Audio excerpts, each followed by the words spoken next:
আজ আমি নিজে দিন নয়, আমি কিছু মানে বিশ্রাম করি না কেন, আমি নিদ্রায় যাব। নিশি প্রভাত হলে মাঝি মালাদেরকে নিয়ে আমি স্বদেশে প্রত্যাবর্তন হব।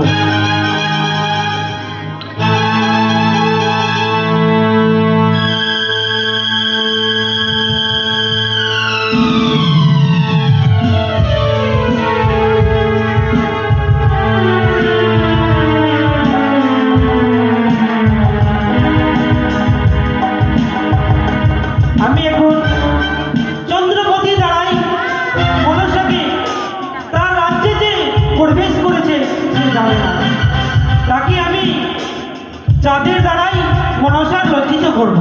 তাই আমি চন্দ্রধরকে ডাক দিই, চন্দ্রধর, চন্দ্রধর, চন্দ্রধর। এই আজ আমি নিজে দিন নয়, নিদ্রায় ছিলাম, এমন সময়কে আমায় চন্দ্রধর চন্দ্রধর বলে ডাকাডাকি করে। কে? আমি তোমার মা চণ্ডী। ও মা চণ্ডী, সর্বপ্রথমে তুমি আমার নাম গ্রহণ করো। কল্যাণ নমস্তে। বলে মা বলো, আজ কবে নিশ্চিত কি কারণে তুমি আজ আমার নির্ধার করেছো? জানো পুত্র, বলো মা। তোমার ঘরে এক নতুন দেবী আশ্রয় নিয়েছে। এ কি বলে মা?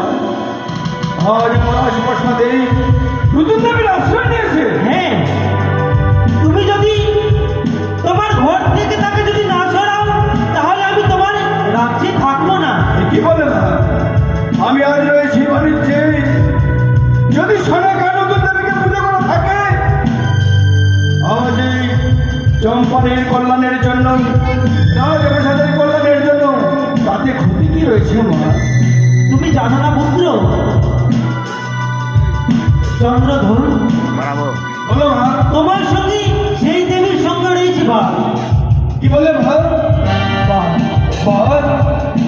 কি আমার বাদ রয়েছে? আমি তো কিছু বুঝতে পারলাম মা। শুনো চন্দ্রধর,